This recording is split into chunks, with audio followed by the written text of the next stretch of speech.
Hello, everyone, and welcome back to Cooking with Big Mark. Good day, folks. Nice to see you again. Halloween's out of the way and Thanksgiving is bearing down upon us.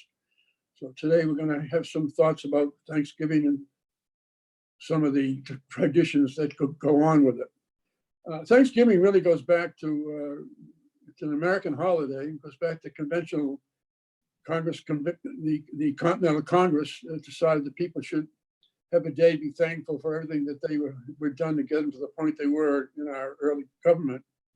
And George Washington had the first Thanksgiving proclamation in 1789, but he didn't designate a day. It was just each area was, designate their own time to do it.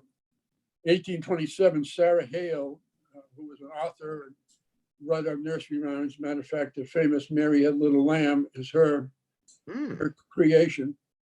And she's called the mother of Thanksgiving. She started buttonholing everybody in government and going after them,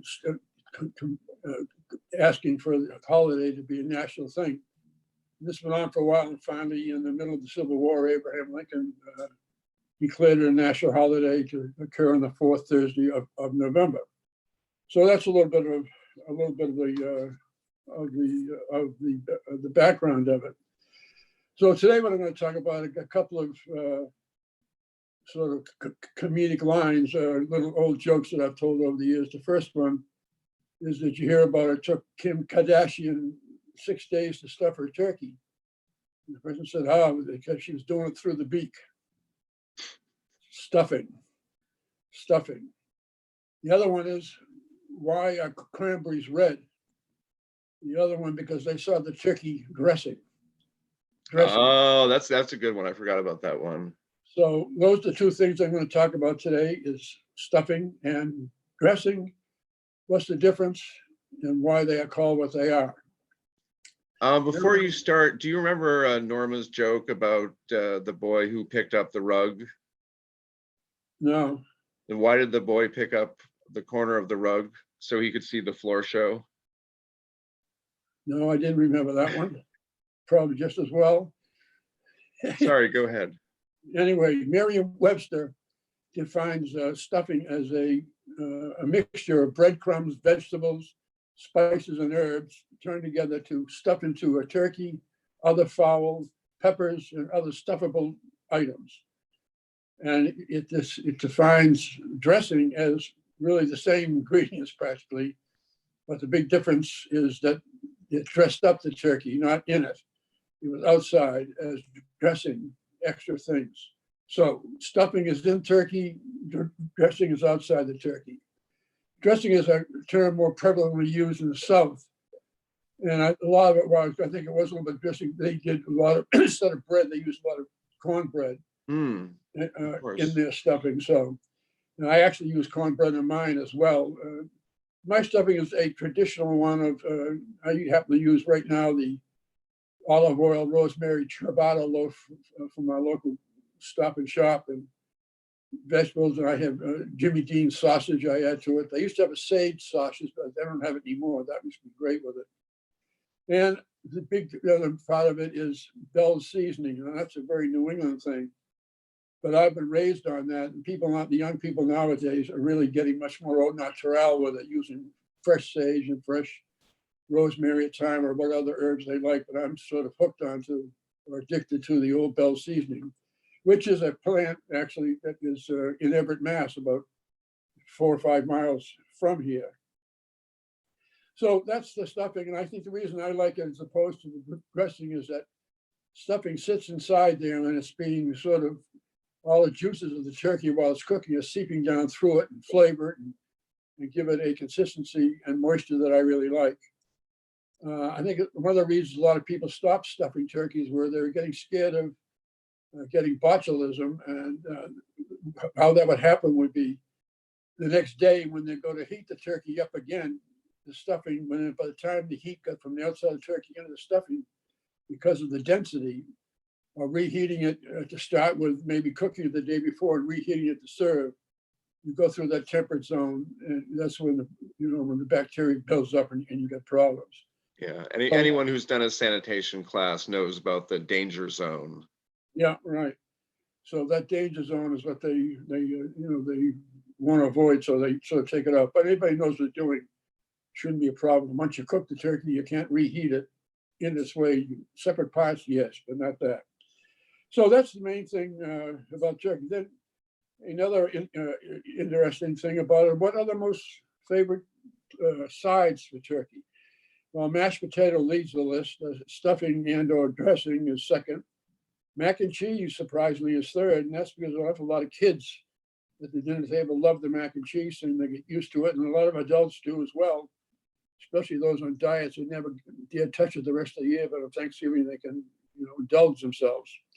Then you come down to rolls, cranberry sauce, green bean casserole, cream spinach, candied yams, glazed carrots, and finally corn in some form or other. Stuff that used to be, mostly corn pudding.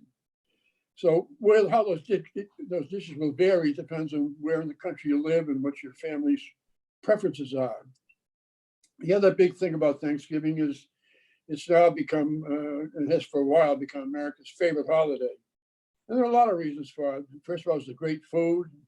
There's a great variety of food, so that no matter who goes, they can always find something that they like. And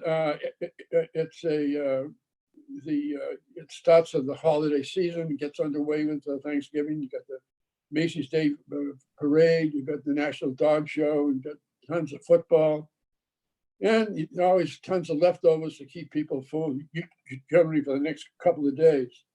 So it's also a great gathering of friends and family, which people enjoy. So the other day is creeping up on it is Halloween, and another reason Thanksgiving now there's no gifts involved, so there can't be anybody abused or feel they get short-sighted or anything.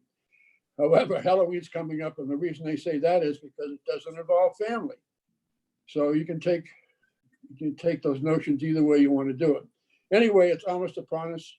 So plan all your great dishes and look forward to a bountiful day on Thanksgiving in a few weeks.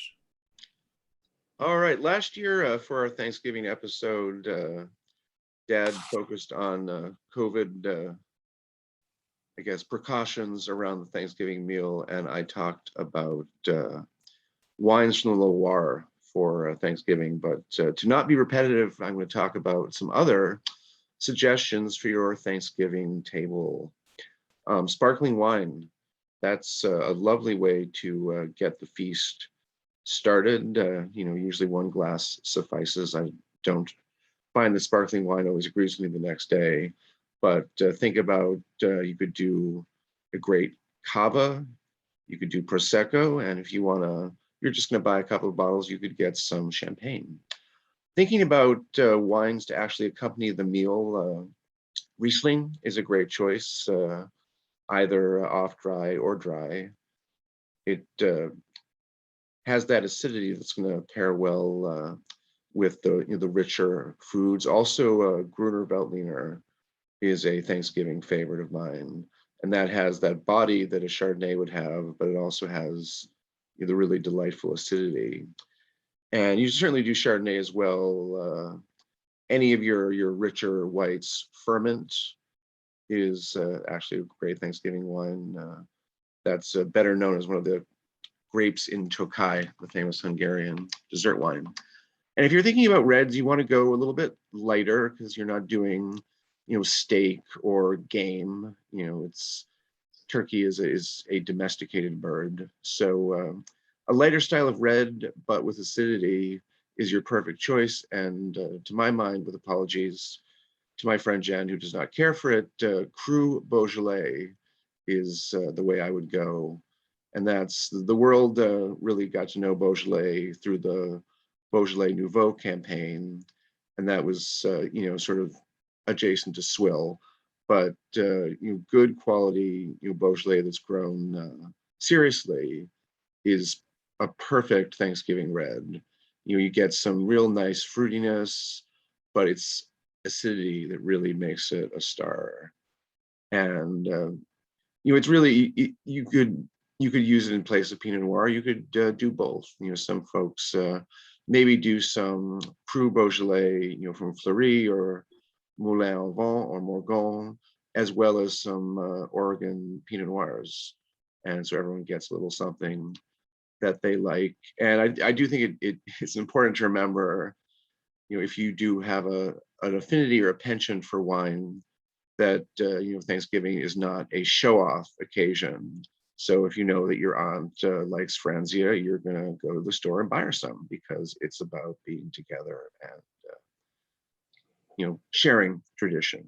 It's The not. other thing, and sharing, I was thinking for the kids, if you're going to serve sparkling wine, you might want to get them the sparkling Catawba, Maya's sparkling Catawba wine, grape wine. Obviously non-alcoholic, but it gives them a little festive touch. And Yeah, the you used to buy that when I was a kid. It's fun. It's a fun thing. And then the other thing you mentioned, grape Tokay. Years and years ago at the Highland National Wine Auction, it was in Boston, and I bought 4 bottles of an 1825 Tokay and drank them all over a period of time. It was still drinkable almost over 100 years later because of the sweetness of the grapes, amazingly enough. You drank the last one in the 90s, didn't you? Yeah. Amazing. Yeah. And I was drinking lots of it. It was usually with a group of some kind that would be amazed to come have anything drinkable that was over 100 years old. So at that time, it would have been over 150 years old. So. Yeah, the Hungarian winemaking really took a hit during communism, but after the Iron Curtain fell, a lot of sort of international figures moved in and helped sort of rehabilitate the business. And dry ferment is great. It's the other Hungarian I remember was the Ekri Bakava. Was a big wine way back in the. Is that the blood of the bull? Yeah, that's that was at the that restaurant we used to go to in town. That was one of their great wines in there. It was names escape. Madame Bond was the head of it. I forget what the name of it is now. But anyway, those are all wine stories. The Cafe Budapest. Correct. There you go. Thank you. Never was a Budapest. No, that's the line from My Fair Lady. So anyway, very good. All right. Wishing everyone who celebrates a happy Thanksgiving, and thank you for joining us. Bye-bye.